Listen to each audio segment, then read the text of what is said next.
When most Westerners think of the Chinese people, they see a monolithic, homogeneous populace, 1.4 billion people, only one face.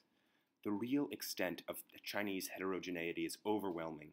There are 56 ethnic groups recognized by the Chinese government today. This is the story of an unrecognized one, the Kaifeng Jews.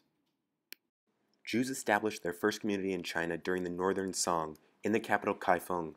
At that time, Kaifeng was a bustling trading hub, an appealing proposition to Jewish merchants, and a religious community soon followed them. Treated as an untrustworthy people by the Yuan, the Jews of Kaifeng had their so-called Golden Age during the reign of the Ming. Their synagogue was expanded several times, government did not intrude on their religious customs, and the Kaifeng community thrived economically. It was during this prosperous age that the Jews first underwent extensive sinification. In 1423, a physician named An was the first Jew to receive an official Chinese full name, Jiaoqian. Soon after this, Jews in Kaifeng began to abandon their Hebrew names in favor of Chinese ones. By 1489, the Kaifeng community matched their neighbors in dress, language, and daily life. Only their religious practices remained to distinguish them from Gentiles.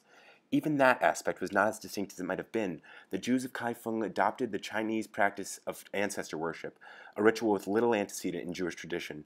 They melded the teachings of Confucius and traditional Judaism, believing that both philosophies offered the way to heaven. Soon enough, the 4,000 Jews of Kaifeng were like any average Han, save for some lingering Jewish rituals. This vigorously autonomous group was almost completely absorbed into the greater Chinese community by the process of sinification. The key to this development was tolerance. Kaifeng citizens accepted their Jewish neighbors as equals, virtually indistinct from themselves. They allowed Jews to both maintain their religion and become acculturated with Ming society. In return, the Kaifeng Jews did what so many Chinese had wanted from various neighboring peoples. They became Han. From its beginnings almost 1,000 years ago, the Jews of Kaifeng have been small in number and influence. Now some 50 Jews remain, their once proud synagogue maintained mostly for the occasional curious tourist. But their history provides a fascinating perspective into where, how, and why sinification takes effect. Various dynasties have desperately tried to assimilate myriad cultures with decidedly mixed results. Yet in a situation in which the Chinese authorities made little attempt to sinify a populace, the foreigners became completely Chinese in almost every way.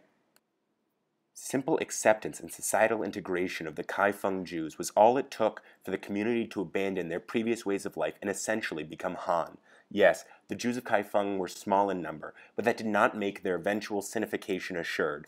One has only to look at the emphatically independent pre-war Jews of Poland and Russia to know how little Jews assimilate when treated as the other. But because the Ming never thought to hate and fear them, today in the streets of Kaifeng, the descendants of Jews and the descendants of ethnic Han walk side by side, indistinguishable.